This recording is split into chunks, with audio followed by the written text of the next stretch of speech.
your move.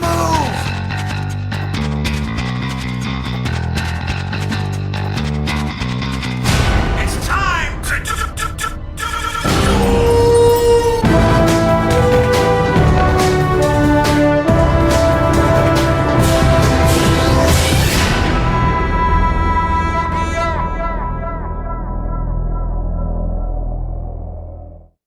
Hello, everyone, and welcome to Megascorcher's The Standby Phase, Yu-Gi-Oh! All-in-One podcast. Today is Sunday, January 29th, 2017, episode 31 of Megascorcher's The Standby Phase.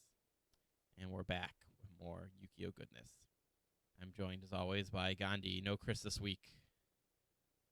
How you doing, Gandhi? Doing all right. How about you, man? Not too bad. I know you fueled up on some Wendy's before. Hashtag Wendy's is cool.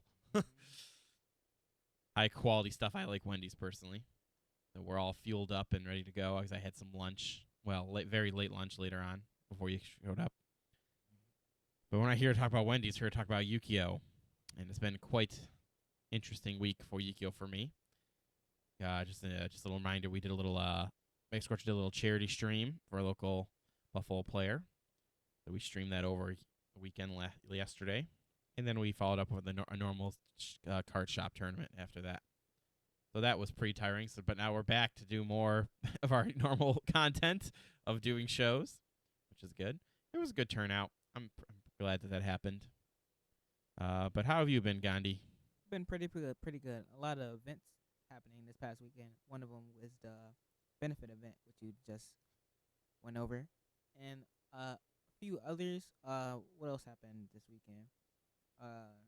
Regionals for the Northeast happened this weekend. Also, Yu-Gi-Oh! Day. Yeah, Yu-Gi-Oh! Day. Man, it was packed this weekend. Packed. Yu-Gi-Oh! Day is always a good one. That's like nice for people who can't go to bigger events, or it just changes up the locals a little bit. Nice. Very much so. Indeed. But we'll start off like we always do. Let's talk about what decks we've been playing. Now, I know you went to a regional, Yeah. and I know last week you were talking a little bit about playing Dark Lords and working on them. Did you end up playing those? Yes, I did. Didn't do as well as I intended on doing going in there, but I had fun altogether. That's what it's all about. It was a bigger one than the last one I went to. The last one I went to before this one had like about over 300 people, close to 4. And this one in my regional experience has broke my own personal records because it had over 500 in attendance. 500. Yeah, a little bit more than that. And as much as people say Yu-Gi-Oh's dying, the events are still decent sizes. That's even pretty big for a regional. Yeah, and like the funny thing is like like one of the head judges made a joke on it. He was like, I guess everybody packing in for that invite just before Zodiacs causes problems. You know what? That's a very logical thing to think. I actually believe that. But I'm like one of the only few that think it won't be that bad as people claim it to be. Yeah. But, Yeah, it might be a thing that drives me is that I think the first week or two for sure it will be like everyone's gonna play that, so it'll make it feel like a tier 0, but it's not going to be a tier 0. There will be other things. It's just it's since so many people are play testing it on like Yu-Gi-Oh! Pro and everything, and all the talk and hype on it. It just makes it seem like it's overbearing, but I don't think this is gonna be a tier 0 situation. Yeah. I don't think so either. I myself have been playing Frogs still. I've been changing it up a little bit here. I know me and Gandhi talked a little bit after show last week, and I've been trying out different one tribute monsters to play in there, and I've been experimenting with a lot of different weird things. First thing I thought was interesting is, remember that Spirit, the long nose guy? Yeah. I've been trying him out, and it's actually kind of funny. Because when with gachis and stuff like that, he can get bigger if I need him to be. So it's like when I attack with him, do some damage, and they have no battle phase. It's like, oh, I'm kind of just protected next turn no matter what. Because then once they build a board, they have to make a board that stops everything I do, or else they're just gonna be sitting there with a bunch of guys, and I'm just gonna Raigeki or Dark Hole away. So I've been experimenting with him in the main for a little while, and it's actually been kind of fun. Because he's interesting. Because that reminds me of like when Fenrir. It kind of reminds me when I used to use Fenrir, but he's a little too weak. Even though his is a little harder, because you have to do actual battle damage for him to get an effect. In Fenrir, I think it's literally you just gotta destroy a monster as a result of battle, and it doesn't need to be sent to the grave. It just needs to be destroyed as a result of battle, and then it skips their draw phase.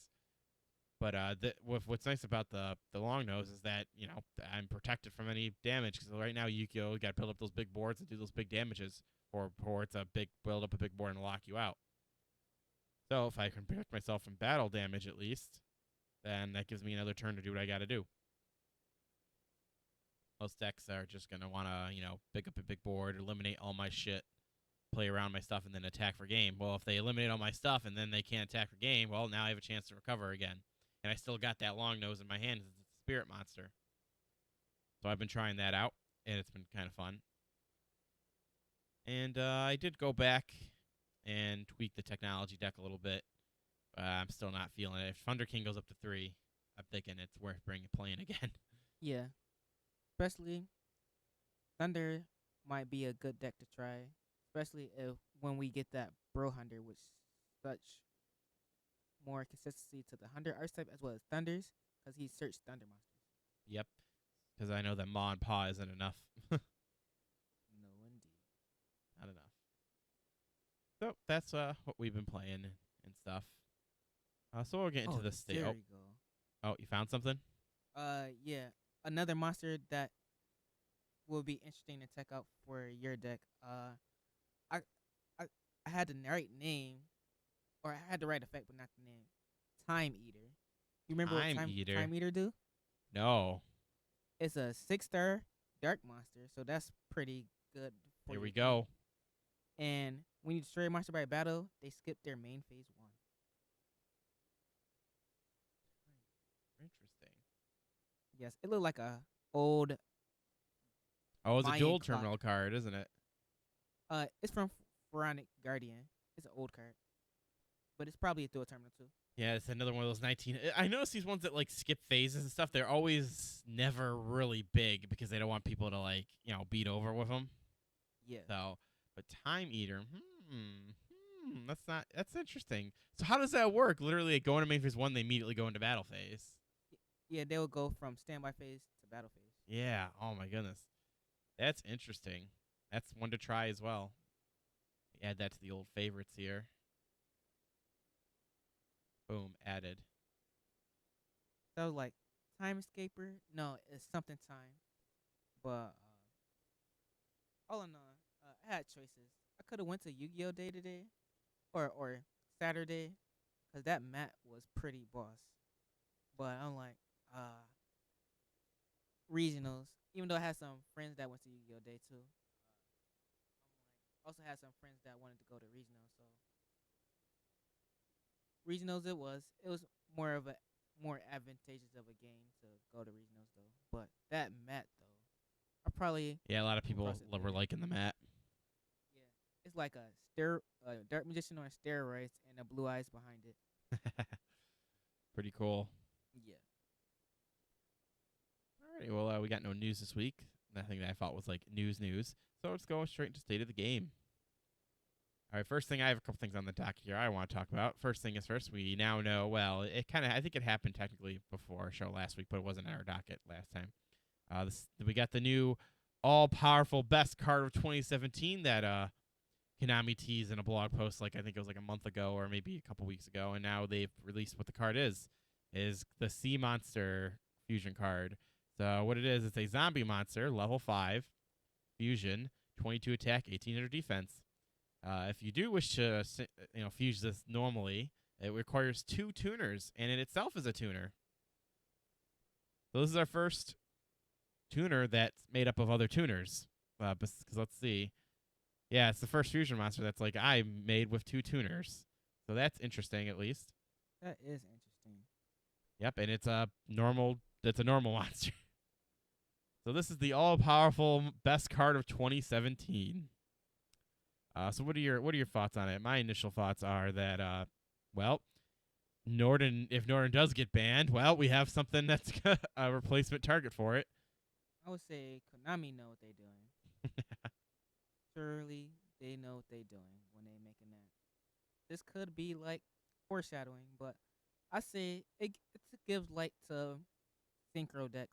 You probably can even splash this into DDDs, which is very popular right now, because they have their how should I say, their moment in the sun. Because there was a lot of DDD players this weekend, Mm-hmm. a lot of DDD players, and like a lot of people was trying to get their invite and their wins with DDDs, which is also a good deck. But whether it'll still be played around the time that Zodiacs come out will be another question. Indeed, the biggest thing I see for this, let's say you need it's another way to, you could use this. It could be used to special summon ultimate is Oaken. Oh yes, And then there you go. Then you know what you can do from there. So, and then you can do a lot of things from there. You can play it with things like, Galaxy Soldier and everything. yeah. It's like they toolboxing another card that's hype right now, Crystal Wing. I'm like, there's only like few decks that can get it out the right way. DDDs is one of them, and also speed rights. They can just do that naturally. They can even go double Crystal Wing in a turn. Yep, and let's say you're playing certain decks that, just do synchroing. What's nice is that you can instant fusion this out. You got your 5 right there, and then let's say you have play a level 4 monster. Well, that's an easy way to bring out that one synchro guy. The one that's not as good as Trish, but is still a pretty good card. It's not horrible. Talking about the majestic mech or something like that. Yeah, it's like the mech dragon guy with the cannons and stuff. Yeah, The he once looks per pretty turn good. effect. Yeah, You bring him out. So just general synchro plays are nice. So yeah, there's a couple things you could do with it. It just all seems like a moot point in terms of like it's supposed to be the best card of 2017, and it's letting us down a little bit in my opinion. The only other thing I could think of is maybe based on the new rulings that are going to change. We this is the most we've ever talked about things changing in Yu-Gi-Oh. Like we already seen like it get affected in terms of card prices when everyone's rumored that's going to go up to 12,000 life points. So that fucking 25 cents card or 10 cents card jumped up to like $3.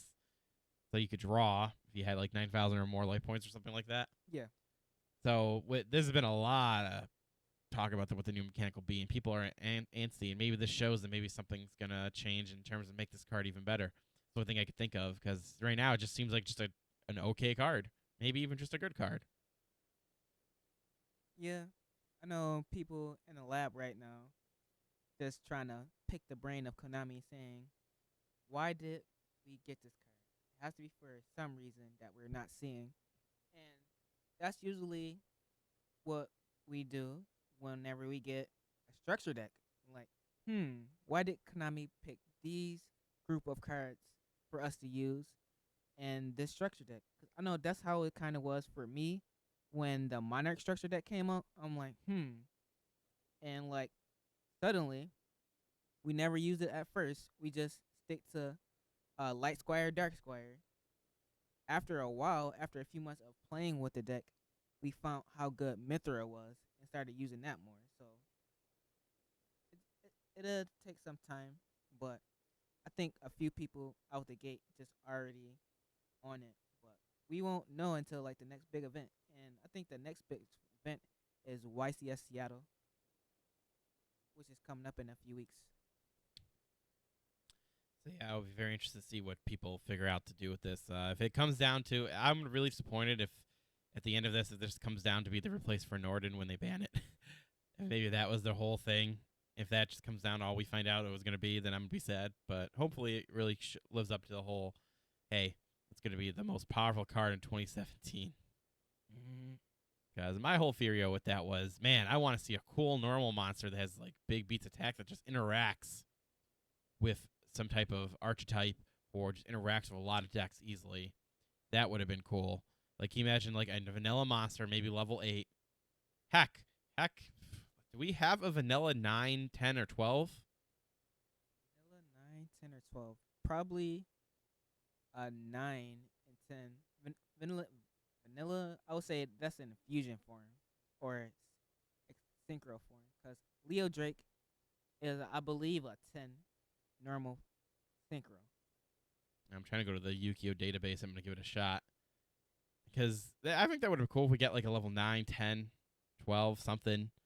You know, freaking normal monster that somehow could be used in a lot of decks. I think that would have been cool. We just start off with 9. Let's see. Search. There ain't no vanillas. Not for 9. Nope. 9 was. There's effect monsters, but I'm talking like vanillas. Mhm. I don't think there is any. Well, that would have been cool. That's what I was hoping. Because when I think powerful, I thought they were talking mostly about attack, not like OP card. Because I was like, they're never going to make an OP card. But yeah, we got no normal, just effect monsters. Mhm. So yeah. So that's the card. That's the new card. That's it that I had for single card discussions or anything like that. So the next thing here I wanted to talk about is Yu-Gi-Oh! Events. All right, so you just came from regional, right? Yeah. I was reading some posts about some things, and it got me thinking, what is one of the things that players always want to do at events, but they can't? One of the things I feel that is they would wish they could buy and sell cards. Because we all know if you try to do that event stuff, though, you'll get kicked out or banned or whatever. You always have to step out of the venue and do it outside and everything. So this got me thinking. I was like, you know what? This is actually kind of an issue because people want to do it, and there are a lot of dumb people who are lazy. So I was thinking, well, they already have vendors. Yeah. And they already sell cards at secondary prices, and Konami theoretically, other than what the vendor pays to be there, doesn't get a chance to, get other than that initial price there. They don't get any of the profit from that. They just get the initial, hey, you pay us for to be here and type of stuff. I was thinking since there's such a demand that Konami should come up with a way that players could still do things like that on site without having them getting banned or anything like that. Now, obviously, there's a big reason why they don't want to do that because they're a business and all this jazz. And then the vendors be like, well, why do I have to pay for a spot if players are just going to go around here and sell stuff and blah, blah, blah. So I just want to bring that up to the dock here. Is there a way Konami could come up with something that allows players to still do that? Because it's obviously a demand, and I think that would be a strong thing to make their events even more advantageous to players. Because, man, the events just work so good. You don't have to pay shipping fees. It's something you're already going to. You know, like, every card will probably be in existence there. So I would like to think there's got to be a way Konami can come up with a compromise here that will work out good. So I want to know your feedback on that. Is that something you think could be possible and anything like that? That will only succeed if Konami itself jumped into the secondary market. Like, hypothetically, if they did, and there was like a Konami store of singles and whatnot, I think it could possibly work where you can like buy, trade, and sell to like back to Konami, and like in like a sense of like a return investment, like you can. All right, I'm just gonna speak closer to my lips. Just what I was saying is like if Konami jumped into the secondary market and like gave a players the chance to make like a return investment, like I could put it towards points, maybe kind of like do what the ARG doing, where I could just put it towards booking and flights. Like I could just put like take it as like credit. I see what like, you're saying. Like another event. I see. Like, So it would be like a point system. Like, let's say, I don't know, this common card gets you half a point, right? or that's one way to look at it, but just like having like a certain currency. But this is just only on the premise that if Konami jumped in as a business entity in the secondary market. But that's where I would take one of the two ways I would take it. Like either like a adding to the point system and like but it's very fixed on that. Like you would get like minimum, but over like accumulated time it'll add up though. But putting it towards like if it could be put towards like events and like travel expense, because that's like another big thing when going to these events. The expense to go, and does it outweigh the overall price in the end? Yeah. That's an interesting way to do it. I think that would be obviously, yeah, they had to get into secondary market then. Is that because like you could trade in your cards and stuff like that and get points back and everything like that? Obviously, that would shake up the secondary market crazily, but that is one way they could do it. Yeah. Or not just points. Maybe I can just trade it towards more packs. Yeah. So then, what would be interesting then? Because then that would allow Konami to have older cards. Yes. Hey, you know what? It's interesting. This is something they probably don't want to do, but just think about it. That's a good way for them to slowly get old errata cards out of the market. Things like that. Yeah. That would be interesting, and that's one way. That's one benefit from that. I don't know what they would do with all these extra cards, though. That's the thing. That's the one issue I see with that, because they definitely don't want the cards back after they sell them to you, you know? But yeah, that would be a good way to do it, because you could, like, say, you could trade in these certain cards to get certain money or actual things that are meaningful back to you, and that could be one way to do it. Yeah. And that obviously would affect the secondary market drastically, but that's the only way they could probably do it. The way I was thinking they could do it was this is kind of dumb actually now, because I think you're way much better than mine. Well, originally what I thought was could work, they could set aside one of the days or a specific area where you could go in, and he's like, all right, here's where you can go and sell your cards and everything, and you don't have to have a vendor pass thing. But then the more I thought about that, I was like, well, then here's the thing. Well, then what are the point of the vendors? And then they're just going to be like, peace out. So that was the one way I was thinking they could do it. But I like your idea better. Yeah. And that would be really cool, because they would be the first. Because I don't think there's any card game that has that where they directly get involved in the secondary market. Heck, debatably, that would make it the first market. Because that would influence the prices extremely. 'Cause then it would be like, what does Konami value it at? Right. And I could see that could be going pretty. Heck, that would not even be evil. I don't know, because what would Konami? How would Konami? That would be super interesting. Now, Gandhi, you got me thinking. I would love if Konami did that, because I would love to see what Konami thinks something like the pot is worth.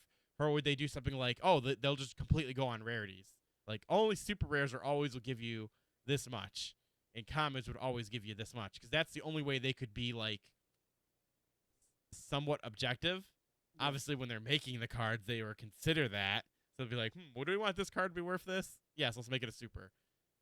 But that would be super interesting if they did that. Originally, that's how I wish it was, and not how I thought it was when I first started. I'm like, it used to be like, I used to trade on a rarity system. Is this a common? Is that a common? All right, let's trade common for common. No values at all. They equivocally on the surface should be enough based on the rarity then. So I trade this super for this super. Yes, I got 4 supers or 4 archers. You got 4 archers. I want. Let's just trade. Boom. As years go on, it gets a bit more complicated than that. Yeah, it does. In a way, it sort of is like that, but not in an objective, not in a direct way, because there are commons that are worth more because of what they do. And theoretically, the super rare version of that common would be worth more, theoretically. So, and that's the only way where it still comes into play. But you're right; it's not in the way it should be. That's the way I used to do it back in the day too. Like, oh, this is shiny. I'm obviously only going to trade this for shiny things. Doesn't matter if I'm getting one shiny thing, but I want to get more shiny things. So, yeah, but that will never be like that. Like, that's how maybe not even kids don't even trade like that anymore. Now kids either just get ripped off or they don't get ripped off. That's what it is. It's not even like, oh, I'll give you a common. It's either do you get ripped off or not. Yeah. They like what they like and want what they want. Yeah. So that was one of my big critiques of the events. 'Cause I feel like it's a need that can be facilitated in some way. Now, I don't know if that way is the best way. I really, really like your idea, but I don't know if that's the best, if Konami really would go for that. But objectively, Konami wants them to do like, or mainly just wants them just to come to their events, or let me rephrase, pay to come to their events, uh, and just uh indulge in the whole Yu-Gi-Oh experience. Yeah, because ideally events are just big promotional things. Because the only reason they're truly the only reason the company guys, the only reason the company really does do the tournaments is so that you keep buying the product. Yeah, Do they truly care if you're having an extremely good time? They do, because if you're having a bad experience, it's going to look bad. You might not buy product, but they're not doing it because they think they want you to enjoy the event. They more like they want to make sure you keep buying the product. So it's just in their best interest to make a best experience. So I just think that's something they could address that would definitely benefit them financially if they would figure out a way to tap into that. And in addition to that, something about having better prizes too would be nice. But hey, that's something that they have to work on. So those are my things I wanted to bring up about Yu-Gi-Oh events. Yeah, that are in control of Konami. They'll never control the smell or anything. They'll never go away, Gandhi. Everyone's gonna smell, and there's always apparently gonna be a cheerleading event at these things. always cheerleading, volleyball, it works. Like, you're the fourth person to say, "Oh yeah, I was at a Yu-Gi-Oh event and there was a cheerleading thing going on." I'm like, what the hell? There's always a cheerleading thing. Man, Always something. yeah, I these know. just convention centers and hotels. They just gotta book multiple things, man. Make their money. Right. I know. Like last year, it was pretty dope. There was a pest time for it. It was going like had a LG, or I'm saying the acronym wrong. LBG. Oh, LGBT. There we go. Parade. There was actually like a. It was actually like a Ohio Comic Con. The last time we went to the YCS down there, so many things going on. It's like perfect timing, and they always want to correlate that just as an extra attraction, I guess, just so I can get the most people to optimally spend more. But I think they know what they're doing when they plan ahead.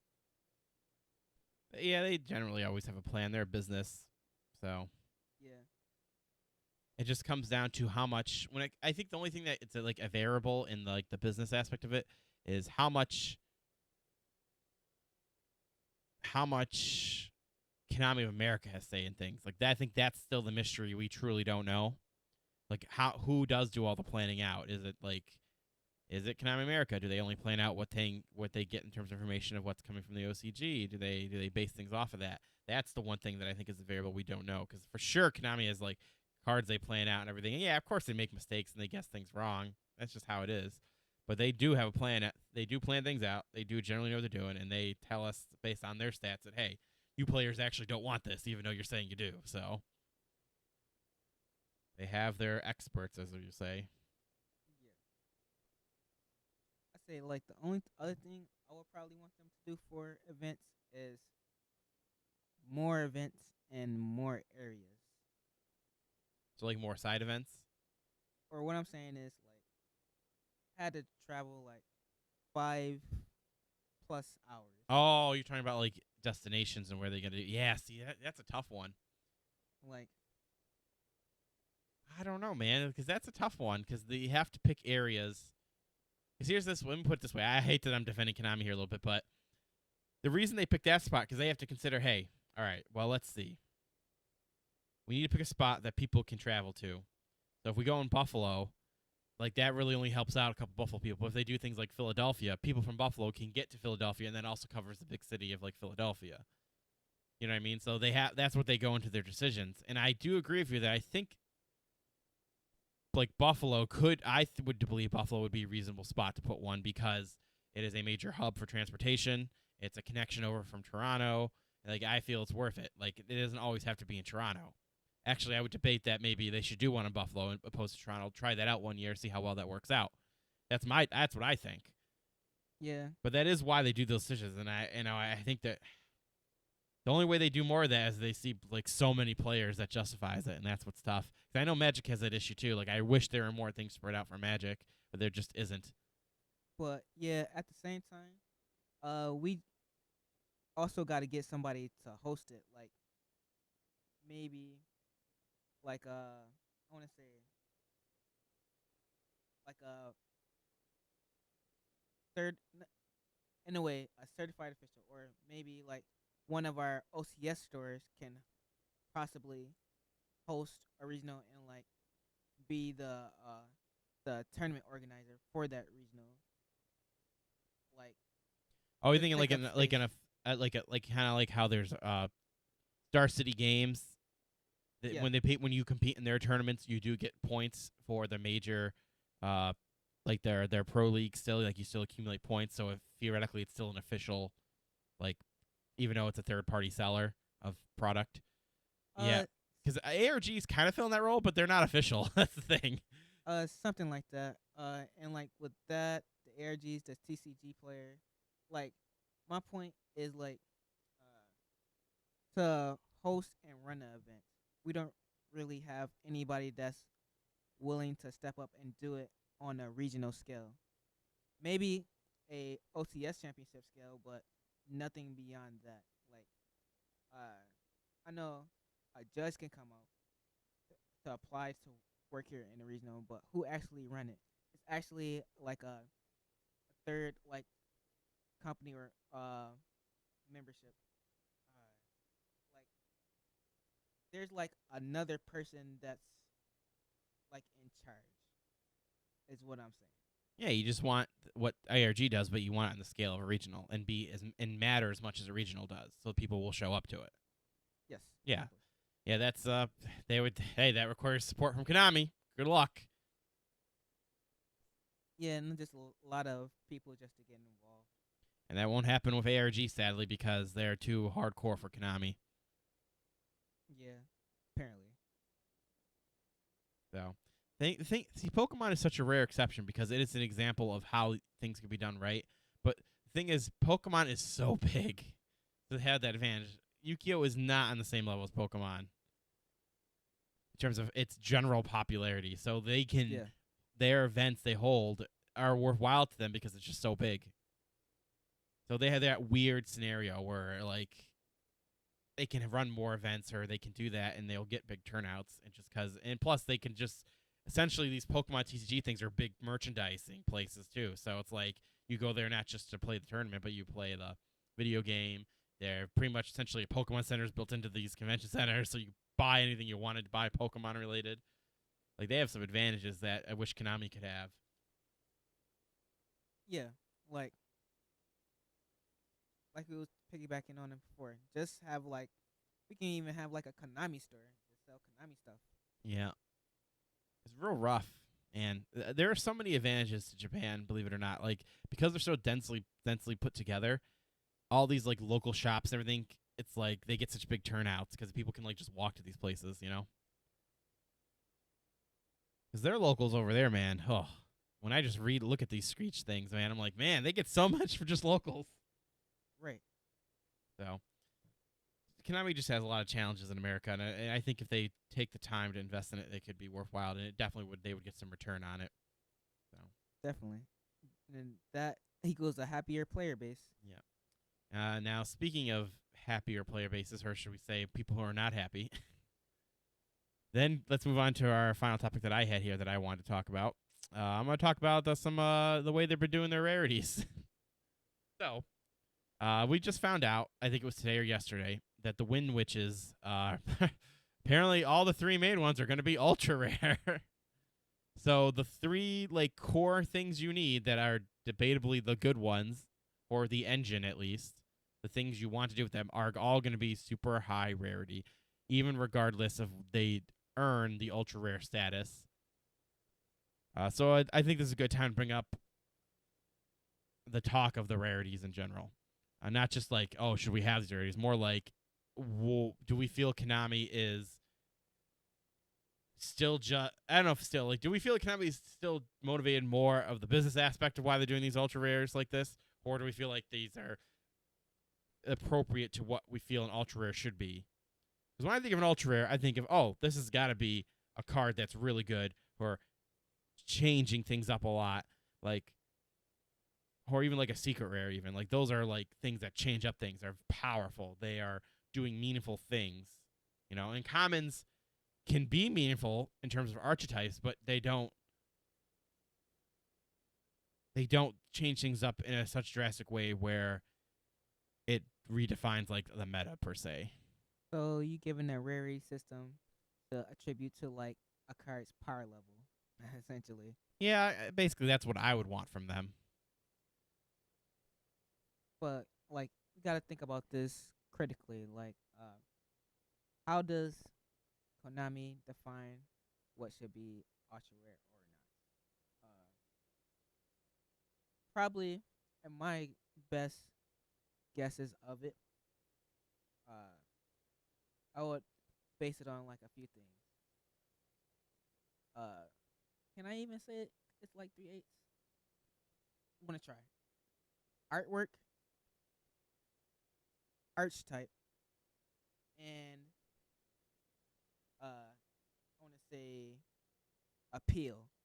Those are gonna be my 3 A's on how Konami might look at it, and that's what they will factor in to why the rarities of why things are like Zodiacs, for example.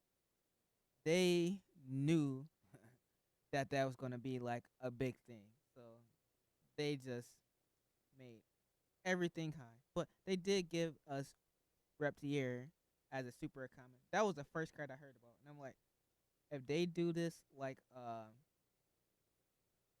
make them like the rarities of the UAs, Yeah. I'm like, this is gonna be boss. I wouldn't mind. The mirror match would be kind of annoying, but to each his own, cause everybody gonna be trying to splash this in and everything, so it wouldn't be too much of the same. Okay. You know what? I definitely see what you're saying there. If you look at past history, for sure they have always been.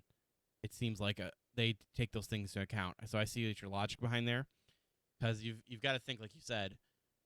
If it's something that's going to be super popular, they can't ultra rare everything out because they know at that point it's going to create an issue of things being too much to get and really hard to get. Yeah, they might sell more packs of it, but if it's so hard to get, it causes like this issue where players become unhappy. So if they mix it across things being common, things being ultra rare, things being super, it allows people to acquire the cards a little easier, debatably, makes it easier to trade for them and everything like that. So I definitely believe, like what you said, they definitely consider that. But then you get these weird situations where it's like it's clear that maybe they only upped it in the rarity because they wanted to sell the pack. And I don't think these Wind Witches are that scenario. I actually think they fall under that whole, hey, these are meaningful cards. They're not something that everyone's going to be like, absolutely need. So how about, since they're cool cards that do some cool things, how about we give the fans of these cards nice ultra rares version of them? Like, I totally believe that's probably what their logic was this time. But then there's those other cases where it's like, man, ultraing these out and seeking these out just because they fucking want everyone to buy the shit out of these. And I think it changed up a little bit, too, since they switched to now there's a super and everything. So supers basically became common, in my opinion. It's like, oh, it's just pretty much like common because you're guaranteed supers all the time now. Yeah, and based on their like box system now, uh, they want you to buy as much as possible.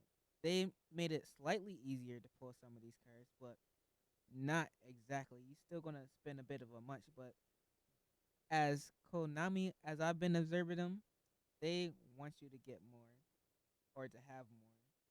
Because comparing how we spend now to, let's say, Necros format, uh, you have to spend a whole lot more. And like for 3 Bryonics, it was like one every 6 boxes. You They eased up on that. It's like, okay, maybe we're wrong. Uh, we should probably just make this easier. And like through their innovations such as like reprints and megatons, and that's how they've been kind of recurrentelling back in it, just thinking a marketing strategy. But just for now, Yu-Gi-Oh is going into another big high. So I would say this happens like every year around this time because I think the last biggest hype set around this time was Bosch the same time last year. So I think they know what they're doing in this. Yeah, definitely. Looking back, it definitely seems like they design it overall to be the best as it can be, where it's more of a trade off between them making money in this and the super thing was definitely a thing where it's like, hey, we'll help you out a little bit for sure, Yeah. for sure. But going back to this Wind Witches example, again, I think this is a situation where it falls under like your A's scenario. Like, hey, isn't that something that's super big? We can make these look nice and good. The artwork plays with it good. It's something that fans will like, and it's a way that we can get the fans maybe to buy more of this, and because people are gonna be buying this for Zodiac pretty much. But Yeah. but that isn't. But in terms of the Wind Witches, what do you feel that at some point in terms? Let's talk about this then. In terms of an archetype in its engine, do you feel that everything should be ultra rare? Or do you feel things should be common? This should the core of the engine be common so the engine is always available, and then the key cards that maybe do the big power plays should be ultimate? Or do you feel like everything should be common, or everything should be ultra rare, or everything should be super? Like in terms of that, do you think that should be a way to do it, or should they still just look at everything like in a grand scheme like we were just talking about? Um. Overall, it will probably be best for them to look at it in the grand scheme, but it's not. It will, Okay, so let's both agree that the way they do it now is actually, I do agree the way they do it now is fine. But is there any benefit to them maybe splitting it up like core cards are common and then like key big plays are that? Big key cards are like ultimate. Do you think there's any value in that? I say in a business standpoint, not so much, but in a game design mechanic, That yes. makes sense. Yeah, okay. Yeah, maybe that's where I'm stuck in this. Like I'm stuck on like, it just makes sense from that's what do I do? Yeah, I'm thinking pretty much thinking like game design wise. But they do give uh how should I say their design and testing department that shine like where the Wind Witches was bumped up. Konami wants you to look at these and use them. Uh, when you're opening your packs, this ultra rare will stand out more than this common. Okay.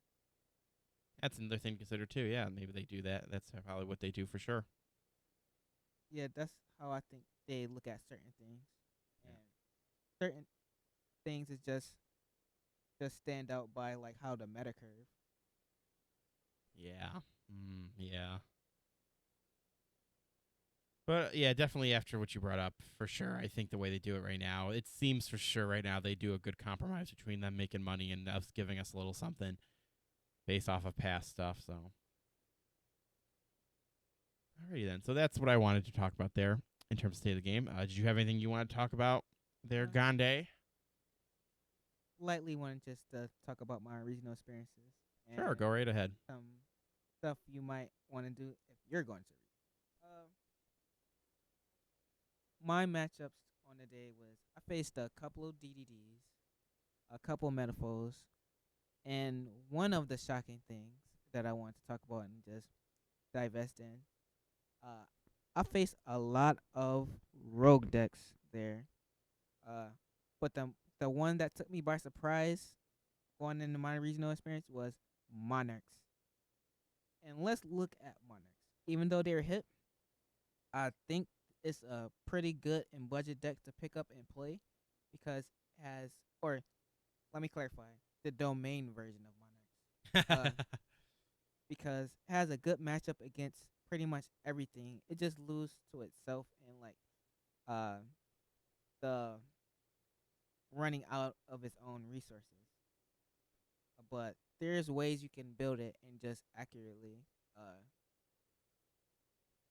get and replenish and repeat a certain win can win set to get you through the day. But it has good matchups against metaphors. It has good matchups against ABCs. it has a good matchup against even deities, and these like was the most three represented decks out of the weekend, and maybe even um Paleozoics, even though I didn't see a lot of Paleozoics, but I'm pretty sure it was up there because that deck, with any deck which can span Toad, is a problem, just like Heroes too. But it has an answer for all of that, and like not many decks have main deck answers to Domain first turn or Vanities. It's just like a auto lose, and that took me by surprise. Given the deck I was playing for to reiterate Dark Lord Burn. It was just using a Dark Lord engine to fuel and get your 4 card combo with Nurse, even though anything over 2 is not that good, but when you can draw into it with ease and just search out your pieces, it just flows. But one of the pieces or conditions that gets my deck going is like using a card called Try and Guess. But when I face these monarchs without an extra deck, I can't even activate it. So it's just like three dead cards. If I draw into them, they're just bad and bricky. Yeah, and there are still some people that are still running the snow rabbit. Cherries. I mean, sorry, cherries. Yeah. So that makes that dead immediately if they were one of those people that were trying to main deck that. Also, another thing, going on to what I was saying, afterwards, just about preparedness. At usually when I usually go to regionals and other events. They you just pay your registration, get your packs, get your deck list. And at this specific one, they was trying to do things a little different. They wanted your you to hand in all that stuff at the same time. Like I know a few of my friends, they had theirs written out or typed out like the night beforehand, and also you can probably get the format from the official Konami Yu-Gi-Oh card website. Yeah. And that'll probably for future events that'll probably be the smart thing to do after you decided on what deck you're playing. And they were pretty strict about it, and I guess it was because it was like a big turnout, and they wanted you to or wanted the process or all the rounds to go by quickly and just get this started right away because we still kind of started kind of late, but we I would say it. I see where they were trying to do with it and why they was trying to go. Instead of collecting it at round one, Yeah, they wanted to speed up the process as much as they could. yeah. So, I didn't necessarily do it. I had a good place in line, got there early, and then when I got up, just to have my ID, my money, and my Konami card ready, they was like, "Oh, we want your deck list too, filled out completely." I was kind of sad on that part because I had to jump out of line, go all the way to the back, and write my deck list out as I'm in line. Also also relieve my deck too. No, I got a game one loss last regional because I was in the process of sleeving up my deck, and like my opponent was super sharking for the win. I got down to my last card, and the judge was like, "Sorry, you're gonna have to give you a game loss. You wasn't ready." And I'm like, and he seen me, and he was like timing me too, and I'm like, had to be that guy, but yeah. I didn't care anyway. Uh, I was ready, so make sure you have everything in order, deck list written out, your new deck sleeved up in new sleeves, cause like you really can't play in like or you shouldn't play an old and beat up sleeve or anything like that when you go into a tournament, cause it could signify like your cards could be marked and probably trying to abuse that for cheating purposes. Yeah. Doesn't work out for you. Don't use those beat up stuff. Yeah, I know. For like casual games, it could be like that time of the week you're not paid yet, and you just want to see how the deck works out. That's fine, but when you go to like a bigger event like this, you want to make sure you're ready. And that makes me think of a side thing. Konami, I think, do they have they don't have a way to like, even if go, let's say I log in with the Crosley ID, whatever, and they don't have a way where I can select an event coming up and then submit my deck list beforehand digitally. I can't, can I? That'll going back to what you were saying earlier. That'll be a great way to make the event experience more easier. They should allow that as an option so that you can pre-do everything, show up, and then heck, you can do it a couple ways. You could just do it with your ID, with your name, and you could show your driver's license. Yeah. Or after you submit it for the event, it lets you print off a special QR code that they just scan, and then you're in. Right. So I gotta do it. So let's say you don't have a printer, or you're at a public library, you don't want to pay 10 cents for the print, then you can just use your ID to show who you are, and then they'll have it on their system, check off, give you your thing, and go all today. And then you can do your deck list, everything like that. And then let's say you're for someone who can't have access to the internet, you show up on site. If they still want to do paper, they can, or they could have 4 computers set up and have just 4 lines for those computers for people to type in their deck list. And that way they can just query it up on a computer when they call into question your deck list instead of having a piece of paper. Yeah. They should do that. And that wouldn't be in a huge investment, Konami. You could probably make that work. Just saying. Yeah, we probably get something as a base of similar something to that. It shouldn't be too hard.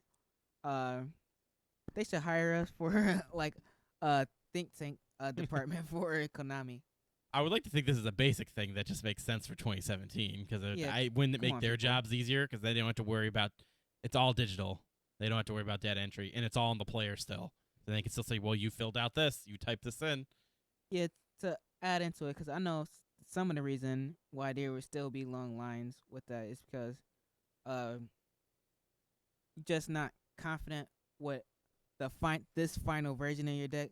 You might get this inspiration like at the last minute or as soon as you get at the event. I need to Yeah. add this card. Yeah, There you'll should be never like eliminate that. So let's say have 4 computers. Well, it might not just be 4 computers. Have computers set up at the event for people who could do it too. I think there should be like an app for that where they could just do it on their phone in case they Sure. need to make like a last minute change. They could just go and change it. Yeah, and you have it till this exact time, and then it will cut you off. Yeah. Yeah, sure. That's something they could probably do. And again, you just use it all with their existing Crosby ID thing. That way, that would be the unique identifier that's for them. You have to log in with that on the app, and then you select the event, and then you go ahead and put in your information. And you could edit it till a certain time, it'll cut you off. They need to put us in the IT department. I would like to think this is simple stuff. This is not complicated. Yeah, the setting up technology might be a little rough, but in terms of the ideas, this is not something that I feel is unattainable to Konami. I know that's a little bit more money for them to invest in, but heck, you could pay less people at tables. You only need to pay like 3 people to attend the computers, you know? Yeah. There you go. That's what I say, but hey. So sorry, that was my side thing about your regional story. Yeah. This also can go into like improvements and more preparation. I know a lot of people is loving that because I know Konami want us to be more involved because given the success thereof or maybe of Duel Links, they want us to be more focused in using their stuff. Yeah. Well, this will be like a good interaction or a good stepping stone towards that. I haven't checked out Duel Links yet. Me neither. I probably got to make some space on my phone to do that, but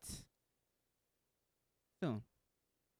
I'll say it's definitely attracting non-Yu-Gi-Oh players. 'Cause, like, I know like 10 people who haven't played Yu-Gi-Oh since literally starter deck days of Yuki, and they're playing Duel Links. So, but they're not playing the card game, but they're playing Duel Links. So it's doing something to attract some type of people. So Yeah. we had to lose DN for that. Konami, you better be getting more players. And DN we trust. Hashtag free Stratos. Hashtag free DN.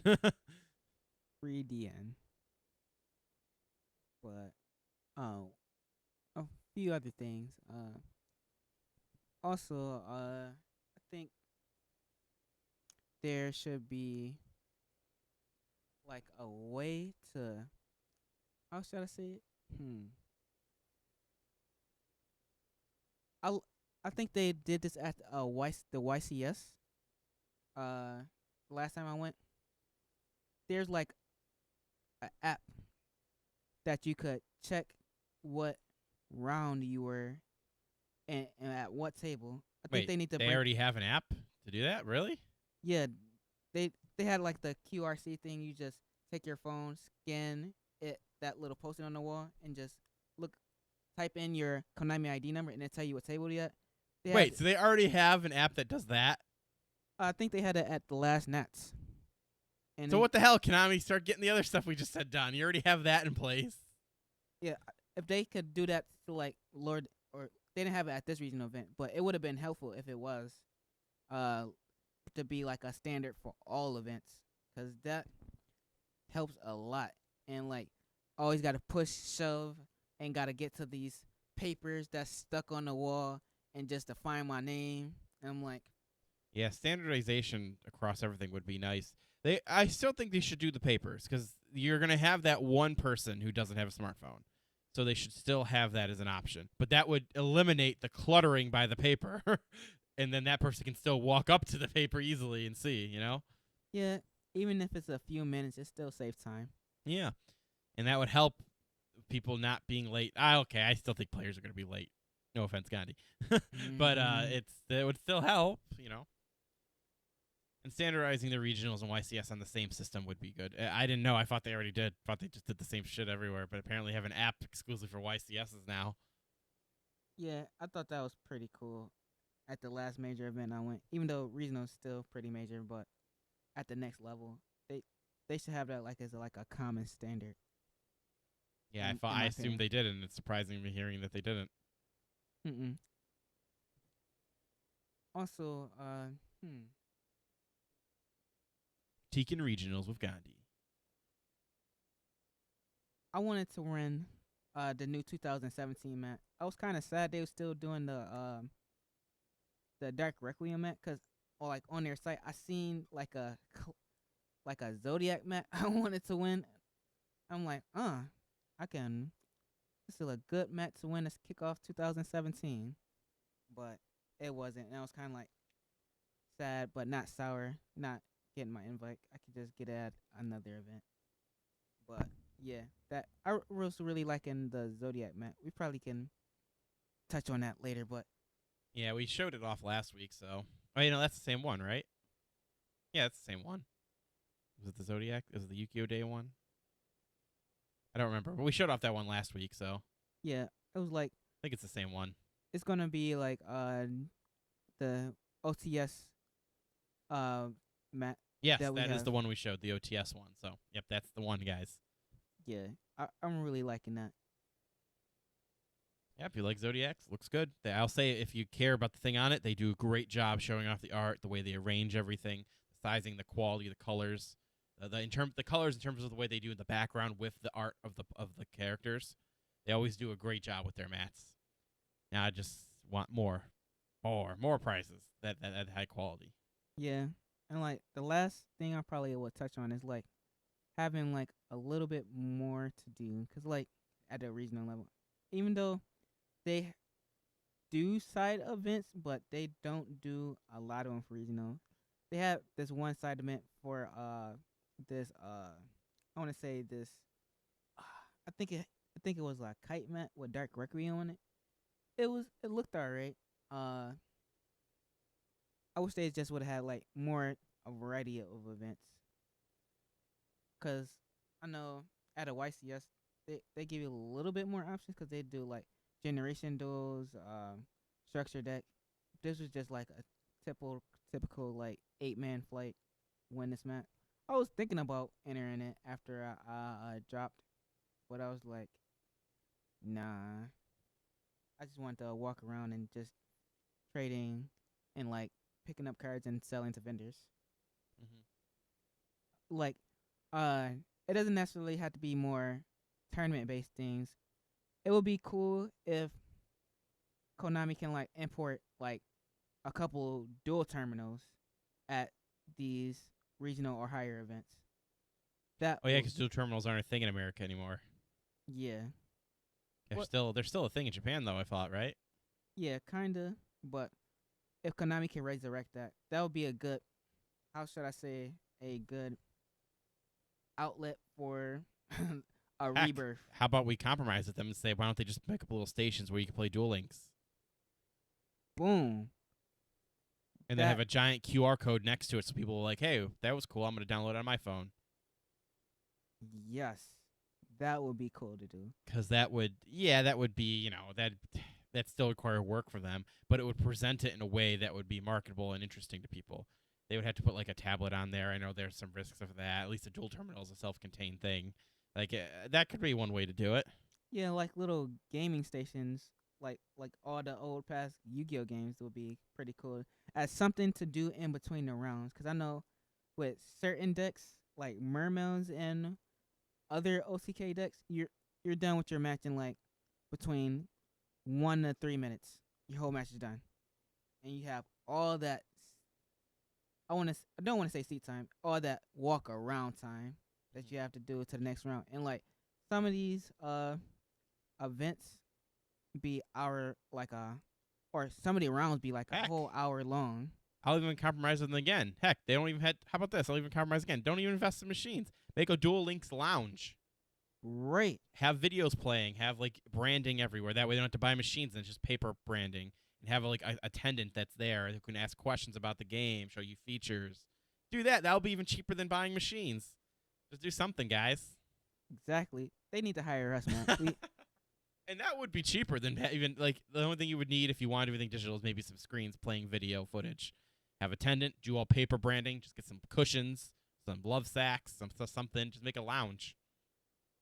Definitely need a that would lounge still area. promote your Duel Links, and you can have just one tenant. You don't really need more than one. Just make sure no one's running off with the, bean bags, pretty much. Then you're good.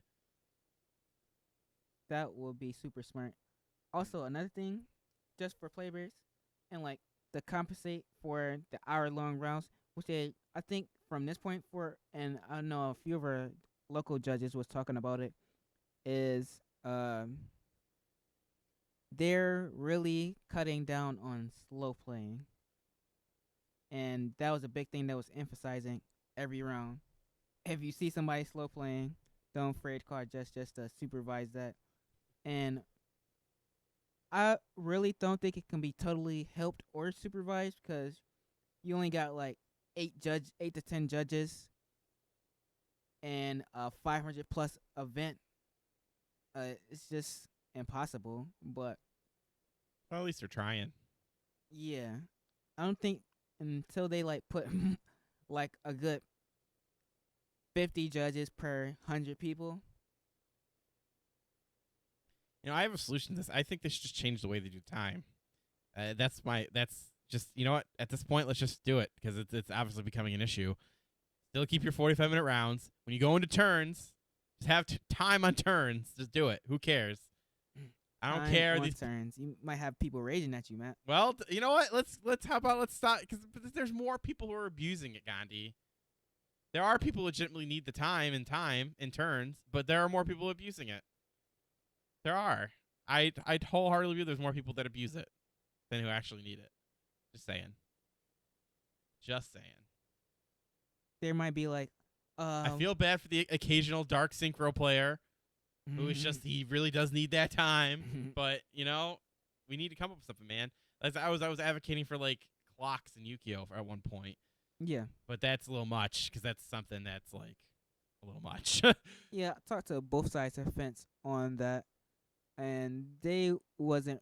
Some was a fan for that. Some of them just think it made them misplay even more. Just and because some of their locals people did that and just that time and just trying to think of your play and then you just looking at the timer and just kind of like nerve wracking, I guess, for some. To quote a not accurate movie, but in terms of probably chess science, that movie Fresh, man, if I put his ass on the clock, I eat him up. Right. Any player, like they said in chess, like any player, if you give him enough time, he'll do the perfect move. But if you put their ass on the clock, what can they do? Just like life, you always had time in life. There's only so much time in life. You know, Right. so the reason I ended up not going for the clock idea is because I was like, oh shit, yeah, that's another thing people gotta buy, and you're gonna have, if it's required, then it's like another thing you gotta have. And I'm like, okay, I agree. Then I don't think I would do that. It's another thing you'd have to buy, and I don't think it'd be worth it then. We can always have stopwatches. I guess, but Or just, I know, like, if you go to an event like this, there's just, like, one or two major clocks of how much time has got left. If they, it won't be too much of a Konami investment just to have more clocks around. Because if we get, like, maybe 10 or 15 clocks, so space specifically where everybody can see them, everybody can be more conscientious of time. Because for this event, it was just, like, in the very, very front. And if you didn't see it. yes, in terms of the existing way they do their timekeeping for the rounds, yes, that would make it better. Yeah. But that was, like, the major overview. And there's probably more incremental things, but I can't really think of them or remember 'em off the top. But I'll probably bring them up later in future shows. But that's all I want to talk about as far as the regional experience. Oh, okay. Anything else for State of the Game before we move on to Tech of the Week? You can go ahead. All right. Tech of the Week. Boom. Oh, I actually forgot to put the photo. All right, so while I'm setting up this photo, so I picked out the Tech of the Week this week. This is not completely original on my part here. I actually saw this on a YukiTube channel, and I liked it so much that I wanted to bring it up and showcase it here as well. So pretty much as I have here is a trap card, a normal trap card, so we know how much we love those normal trap cards that are chainable. Mm-hmm. So when people try to twin twist or mess up my shit, it don't matter because I just, chain that motherfucker. Call it a day. But here is a Wall of Disruption.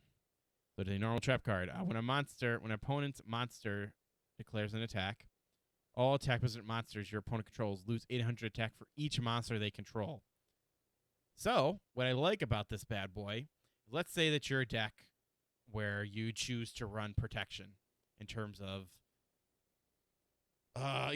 attack declaration protection, those things. Now, one could debate that that's not really powerful right now because, they have to declare an attack to do something.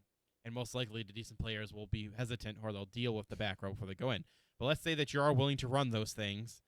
Right now, what are your options? You can spend a lot of money on the mirror forces. The ones like drowning. You can shuffle them back in, put them face down, and everything like that. But let's say you need something more on the budget side. That's where this card comes in. This comes in as a budget version of doing what those cards do. So let's say that they attacked it for full field. That's 5 monsters times 800. So each monster is losing 4,000 attack. So essentially, let's be honest, everything's becoming 0. This doesn't target, and it does it in a mass form. So everything's going to lose that attack, and it doesn't target. And now, of course, things aren't affected. You can't do much about that. Is this just to the end of turn or just permanent? Let me reread it to you. When an opponent's monster declares an attack, all attacks from monster opponent control lose 800 attack for each monster they control. It's permanent. Ooh.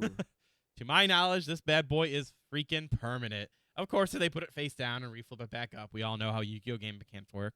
But as long as that doesn't happen, they are losing it. So all their attacks go to shit. So what it allows you to do is during the next turn, you're going to then have a chance to address the monsters. Yes, they'll still have defense, and most likely he'll stop declaring his attacks for their monsters. But it allows you to survive for another turn. And this is a budget way to do this. This card is currently, how much is this thing? Let me see. I bet you $20. It's like 10 cents. Let me go to Yu-Gi-Oh! Card Market. Let's try something different for once. Mm-hmm. Yeah, I'm like seeing a penny. So I'm seeing like a penny and stuff. I believe it. So yeah, guys, this is I think is a decent card if you're willing to run traps that happen when the monster declares attack. And this will save you some money if you can't afford the fancy forces. And there are some legitimate, reasons to run traps like this. Like there are situations Yes, a lot of decks do run the Twin Twisters and everything, but there are scenarios where maybe the person just doesn't have it at that time. Where you're facing those certain decks that just don't run those main. This could be worth it for you. I think it's worth experimenting if you're a deck that that runs battle traps, as I like to call them. Things that happen when the monsters get declared. So that's my card, my tech of the week. Check it out, guys. I think it's worth your time. I like it. Me too. Alrighty. And that's everything for our show this week. I want to thank Gandhi for joining us as always. No problem. Nice talking and bashing on the Yu-Gi-Oh events this week. I don't know about bashing. I think we gave him some good critiques. Maybe Konami's listening, you know? Somebody is. I feel these were simple things that could be addressed. Like a rarity thing is that could be debated either way. Generally, I do agree that I feel they probably do it good. But everything could definitely be critiqued at some point. Yeah. It's always good to upgrade. It's 2017. Oh, yes. It's the current year, Gandhi. Things should change. Things shouldn't be like this. Yeah, it's just like every now and then we should upgrade a little bit from what we were doing because we was doing the paper thing for like so long. Yeah. Yeah, I think there's a chance, especially there are people who have smartphones that can't afford them, but they still have a smartphone because it's become so ubiquitous in terms of culture in America. Yeah. So make sure you guys check out Megascorcher.com for all the VODs of the other shows. Make sure you subscribe on YouTube when the VODs go live. You can follow us on Twitter, Facebook, all that fun stuff. Just search Megascorcher card game shows in the appropriate search boxes. If you're watching on Twitch live, make sure you follow there so when you know when these shows go live, because we do these live. Indeed. We stream across Twitch, Beam, and YouTube. Make sure you check out all that stuff. This has been Megascorcher's Standby Phase, episode 31. Catch you all next week, guys. Peace out.